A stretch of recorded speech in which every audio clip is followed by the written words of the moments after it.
حضرت سیدنا ابراہیم خلیل اللہ اعلیٰ نبی نام علیہ الصلاۃ والسلام کا تذکرہ قرآن مجید نے کئی جگہوں پہ بیان فرمایا ہے۔ نبی پاک صلی اللہ تعالیٰ علیہ وسلم نے ارشاد فرمایا کہ میں ملت ابراہیم پہ ہوں۔ حضرت ابراہیم علیہ الصلاۃ والسلام کے سیرت کو، سوانے کو، ان کی زندگی کے واقعات کو قرآن مجید نے متعدد مقامات پہ بیان کیا ہے۔ انبیاء کرام علیہم السلام 1,24,000 کم و بیش ہوئے، لیکن دین اسلام میں نبی پاک علیہ السلام کی امت میں جو مقام حضرت ابراہیم کا ہے وہ بس انہی کا ہے۔ ان کی زندگی ایک بڑی خوبصورت، بڑی منفرد اور مسلمانوں کے لیے بڑی اسوہ نور دینے والی زندگی ہے۔ نبی پاک صلی اللہ علیہ وسلم نے فرمایا میں اپنے باپ حضرت ابراہیم کی دعا بن کے دنیا میں آیا ہوں۔ اور پھر محبوب پاک سید عالم صلی اللہ تعالی علیہ وسلم نے اپنی امت میں بھی جناب ابراہیم کے طریقے کو جاری رکھا۔ صحابہ نے قربانی کے بارے میں حضور سے پوچھا ما ھذہ الاضحیہ، یا رسول اللہ صلی اللہ علیہ وسلم یہ قربانی کیا ہے؟ تو فرمایا سنت ابیکم ابراہیم، یہ تمہارے باپ حضرت ابراہیم کا طریقہ ہے، یہ تمہارے باپ حضرت، حالانکہ قربانی نبی پاک صلی اللہ علیہ وسلم کا بھی طریقہ ہے، لیکن فرمایا تمہارے باپ حضرت ابراہیم، حضرت ابراہیم کے ذکر کو باقی رکھا۔ اللہم صلی علی محمد وعلی آل محمد کما صلیت علی ابراہیم وعلی آل ابراہیم، ان کے تذکرے کو باقی رکھا دین کے اندر۔ حضرت ابراہیم بڑی امتیازی شان والے نبی ہیں، بڑی امتیازی شان والے۔ رب کریم کا وہ دوست جس نے کوئی چیز بچا کے نہیں رکھی، ہر شے ہی اپنے رب کی بارگاہ میں پیش کر دی۔ چند چیزوں سے انسان کو بڑا پیار ہوتا ہے، گھر اسے بڑا پیارا ہوتا ہے۔ وہ بڑا خوبصورت ہوٹل، 5 سٹار ہوٹل میں رہا، وہ اسلام آباد گیا، کسی سفر پہ گیا تو بڑے اعلیٰ قسم کے اس کو کھانے ملے، بڑی چیزیں ملی، لیکن کبھی دائیں کروٹ کبھی بائیں کروٹ۔ تو ساتھ بیڈ پہ دوست تھا تو اس نے کہا صاحب سو جاؤ، تو اس نے کہا یار جو مزہ اپنے گھر میں سونے کا ہے وہ کسی اور جگہ تھوڑی ہے۔ گھر بڑا پیارا ہوتا ہے، انسان کو لگاؤ ہوتا ہے، جس بے تکلفی سے، سکون سے، آرام سے انسان اپنے گھر میں وقت بتاتا ہے، کہیں اور مشکل ہو جاتا ہے۔ دوسرا، انسان کو اولاد بڑی پیاری ہوتی ہے، بڑی عجیب شے، نہ ہو تب بھی بڑا دکھ ہے، اور ہونے کے بعد بھی اس کی بڑی آزمائشیں، یہ بڑی ایک میٹھی چیز ہے۔ اولاد ایک بڑا عجیب سا میوہ ہے، پتہ نہیں یہ کس انجیکشن کا نام ہے کہ چھاتی پر چڑھ جائے تو اللہ سکون عطا فرما دیتا ہے، پتہ نہیں کس ٹھنڈی دولت کا نام رب کریم نے اولاد رکھا ہے، بڑی پیاری ہوتی ہے اولاد۔ پھر تیسری چیز انسان کی اپنی جان ہے، اور یہ اتنی قیمتی شے ہے کہ اللہ کریم نے فرمایا کہ اگر تیری گردن پہ کوئی آدمی پستول رکھ کے، تلوار تیرے گلے پہ رکھ کے کہے نا کہ رب کا انکار کر دے ورنہ مار دوں گا، تو فرمایا وقتی طور پہ میری ذات کا انکار کر پر جان بچا جا۔ اگر تم مرنے کے قریب ہو گیا ہے اور حرام شے کھائے بغیر تو بچ نہیں سکتا، مر جائے گا، تو فرمایا چل تو اس طرح کر حرام کھا کے جان بچا، پر جان بچانا فرض ہے، ضروری ہے۔ وطن بڑا پیارا، اولاد بڑی پیاری، جان بڑی پیاری، پر حضرت ابراہیم سے رب کریم نے فرمایا چل ابراہیم کوئی چیز دے، تو کہا یا اللہ تینوں ہی تیرے نام پہ قربان کرتا ہوں، تیری ہوئی ساری، ہر شے تیری۔ حضرت ابراہیم نے دین کے لیے، آپ شہر بابل کے قریب پیدا ہوئے تھے، وہاں سے مصر آئے، مصر سے فلسطین آئے، اور فلسطین سے آ کر کے کعبہ آباد فرمایا۔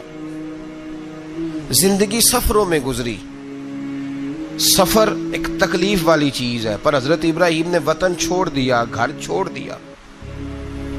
جان بڑی عزیز ہوتی ہے اصل میں نا، جب انسان جد و جہد کرتا ہے نا دین کے لیے تو اس کے راستے میں بڑی چیزیں آتی ہیں، کبھی اولاد، کبھی گھر، کبھی باہر، کبھی حکومتیں، کبھی سیاستیں، کبھی چدراہٹیں، اس کے راستے میں بڑا کچھ آتا ہے اور اسے ہر چیز کو فیس کرنا پڑتا ہے. گھر کے اندر بھی جنگ ہوتی ہے اور گھر کے باہر بھی لڑائی ہوتی ہے. یہ آسان ہے ہی نہیں. ہم تو خیر ہتھیار چھوڑ کے پھینکنے والے لوگ ہیں، ہم بھولے بھالے لوگ ہیں. ہم کہتے ہیں میں نے تو کہا تھا مہندی نہ کرو، پر بیٹے نہیں مانے، بھولے جو ہوئے. اسی طرح حالانکہ اگر وہ بیٹا کہے نا کہ ابا جی لاؤ زندگی میں سارا کچھ میرے نام کرو، تو پھر ہم بھولے نہیں ہوتے اور اس وقت ہم تیز ہوتے ہیں، کہتے ہیں یہ کیسے ہو سکتا ہے، ہاتھ کاٹ کے دے دوں. اس وقت نہیں. دین کے معاملے میں بھولے ہوتے ہیں. بیٹا بد مذہب کے پاس جا رہا ہے تو اس وقت ہم بھولے بھالے ہیں، کوئی عرض نہیں. لیکن اگر وہ اپنی پسند کی شادی کرے ہمیں کراس کر کے، پھر ساتھ ہی ہم تیز ہو جاتے ہیں. تو حضرت ابراہیم نے جب دین کے لیے نکلے تو جد و جہد کی، گھر کے اندر بھی گھر کے باہر بھی. آپ کے والد کا نام طارق ہے، وہ توحید پرست تھے، ایماندار تھے، پرہیزگار تھے. آپ کے چچا کا نام آزر ہے، وہ بت پرست تھے، بت بیچا کرتے تھے. حضرت سیدنا ابراہیم علیہ السلام جب میدان عمل میں نکلے تو حضرت ابراہیم علیہ السلام نے اپنے گھر سے جہاد شروع کیا. لڑنا پڑا. گھر کے اصولوں سے چچا نے جو رواج بنائے ہوئے تھے اس رواج سے ٹکرائے. فرمایا میں اپنے گھر کے اندر یہ بت پرستی نہیں ہونے دیں گا. چچا کو ایک دفعہ نہیں بار بار 100 دفعہ سمجھایا. آپ کا چچا بت بنا کے بیچا کرتا تھا. حضرت ابراہیم علیہ السلام تھوڑے بڑے ہوئے تو کہنے لگا کہ چلو میرے ساتھ، تم بھی بت بیچنے ہیں، ہمارا کاروبار ہے. حضرت ابراہیم ساتھ نکلے تو بت پکڑا ہے. گندے پانی کے اندر اس بت کو ڈبوتے ہیں، کہتے ہیں کسی نے خریدنا ہے تو خرید لو، نہ یہ نفع دے سکتا ہے نہ نقصان دے سکتا ہے. جو اپنا آپ نہیں بچا سکتا تمہیں کیا بچائے گا، خریدنا ہے تو خرید لو. چچا کہنے لگا تو کاروبار چمکا رہا ہے کہ تباہ کر رہا ہے. گھر میں بڑے معاملات خراب ہوئے، جھگڑے ہوئے، لیکن حضرت ابراہیم علیہ السلام ایک منٹ کے لیے بھی اپنے گھر کے اندر بھی کمپرومائز کرنے کو تیار. یہ تھوڑا مشکل میں نے پہلو چھیڑ دیا ہے، یہ تھوڑا مشکل پہلو چھیڑ دیا ہے. بڑا سمجھدار آدمی ہے پر بیوی سے پردہ نہیں کرا سکتا. سیانا ہے، پنچایت کا بندہ ہے، جو اس سے آپ کہیں گے وہ بات یہ سنائے گا، لیکن کہتا ہے نہیں جی میں نے کوشش کر لی ہے. کس قسم کی کوشش ہے صاحب، یہ کیسے ہو گیا؟ حضرت ابراہیم علیہ السلام نے گھر کے اندر سے فرمایا نہیں کرنے دوں گا. گھر کے اندر بھی ٹکرائے. فرمایا تم جو بھی ہو پاش پاش کیا چچا کے اصولوں کو.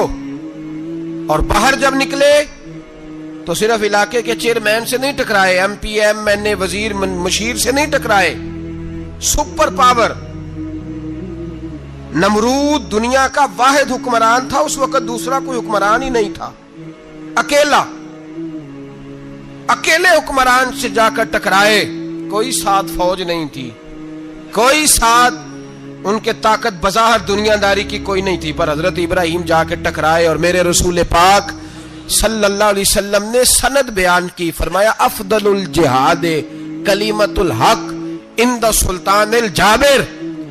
فرمایا سب سے افضل جہاد یہ ہے کہ تو ظالم بادشاہ کے سامنے کھڑے ہو کے حق بات بیان کر دے.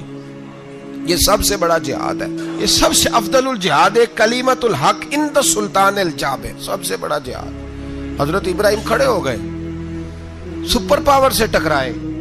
یہاں ہم لوگ حکمتوں کا شکار ہیں، دیکھیں گے، کریں گے، سوچیں گے. اور مولوی صاحب کو ویسے کہتے ہیں آپ پرہیز کریں سیاسی باتوں سے.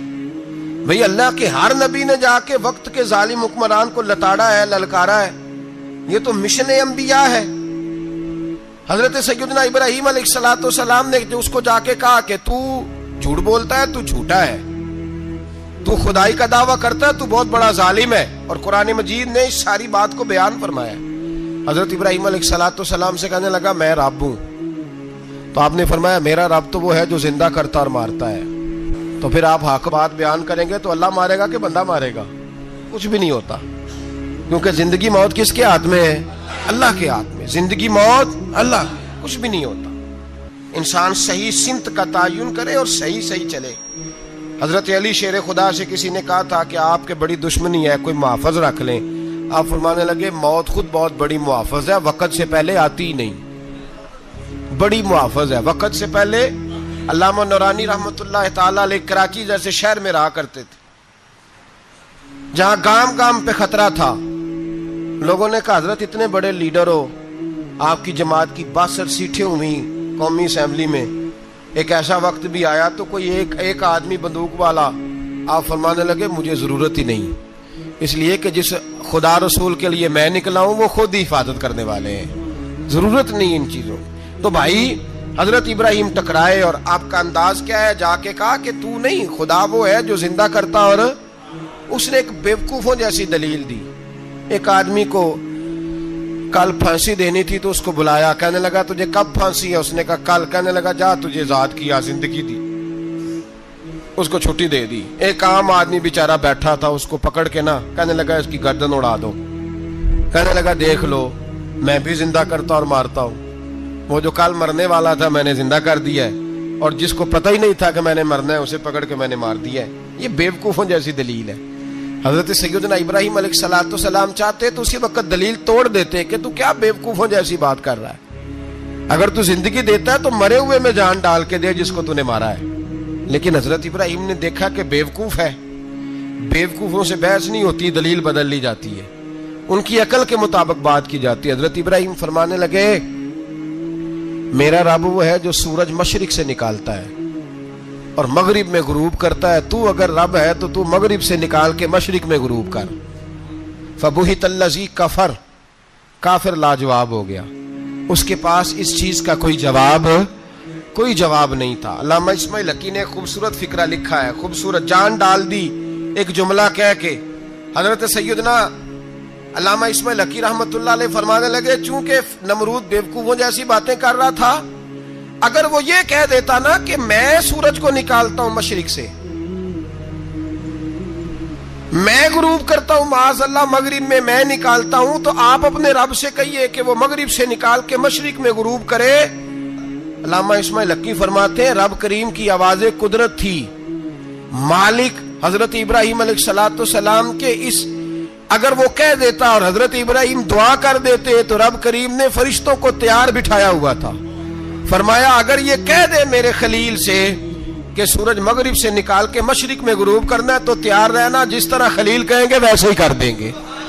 واتخذ اللہ ابراہیم خلیلا, ابراہیم ہمارا دوست جو ہوا, جیسے کہے گا ویسے کر دیں گے. حضرت سیدنا ابراہیم علیہ السلام کی باتوں کا جب جواب نہ دے سکا, دلیل نہیں بندہ دیتا, پھر لڑائی کرتا ہے, پھر جھوٹے موٹے اعتراض کرتا ہے. دلیل ختم ہوتی ہے تو لوگ ذاتیات پہ اترتے ہیں, کہتے ہیں یہ کھانستا صحیح نہیں, دیکھتا صحیح نہیں. دلیل ختم, اب ذاتیات پہ اترے, کہنے لگے مجھے پتہ چلا ہے کہ یہ فلانی جگہ گیا تھا تو وہاں جا کے اس نے اس طرح کیا ہے. پھر لوگ ذاتیات پہ اترتے ہیں, جب دلیل کا جواب دلیل سے نہیں دے پاتے پھر ذاتیات پر اتر کر حملے کرتے ہیں. حضرت ابراہیم کے دلائل کا جواب نمرود نہ دے سکا تو کہنے لگا کہ اس کو آگ میں ڈال دو. قوم گئی ہوئی تھی ساری, آپ نے بات سنی ہوئی ہے, میں نے صرف اشارہ دینا ہے, میلے پہ. تو حضرت سیدنا ابراہیم علیہ السلام نے سارے بت توڑ دیے, کلاڑا بڑے بت کی گردن پہ رکھا. واپس آئے, کہنے لگے بت کس نے توڑے ہیں؟ تو فرمایا اس سے پوچھ لو جس کی گردن پہ کلاڑا ہے. کہنے لگے یہ تو بول ہی نہیں سکتا. تو فرمانے لگے بڑے بیوقوف ہو, جو بولتا ہی نہیں, سنتا ہی نہیں, اپنا آپ نہیں بچا سکتا, اس کی پوجا کرتے ہو. کہنے لگے پکڑو, دلیلیں ختم ہو گئی, اس کو آگ میں ڈالو. بہت بڑی حویلی 45 فٹ مربع پہ مشتمل ایک حویلی بنائی گئی اور 45 فٹ اونچی. مختلف روایات, علامہ اسماعیل حقی کہتے ہیں کہ 3 مہینے تک نمرود نے کہا کہ اس کے اندر لکڑیاں ڈالو. لوگ پوچھنے لگے کتنی دنیا جلانی ہے؟ کہنے لگا بندہ تو ایک جلانا ہے, پر بندہ بڑا تگڑا ہے, ایک بندہ. 3 مہینے لکڑیاں ڈالی گئیں. اور لوگوں کی جو تہمات ہوتی ہیں نا وہ بڑی عجیب ہوتی ہیں. تہمات میں نے بڑی تفصیل سے رمضان المبارک میں گفتگو کی تھی. بدشگونی, تہمات لوگ لیتے ہیں. اس وقت بھی لوگ تہمات کا شکار ہو گئے. عقیدہ بگڑ جاتا ہے تو وہ عجیب و غریب باتیں کرنے لگتا ہے. تہمات کا شکار ہو گئے. بیبیاں نظر مانتی, میں بیمار ہوں, اگر صحیح ہو گئی تو اتنے من لکڑی دوں گی حضرت ابراہیم کی آگ جلانے کے لیے. ایک عورت لے کے جا رہی ہے لکڑیاں, تو ایک نیک دل آدمی نے اس سے پوچھا کہاں جا رہی ہو؟ کہنے لگی میں نے منت مانی تھی تو حضرت ابراہیم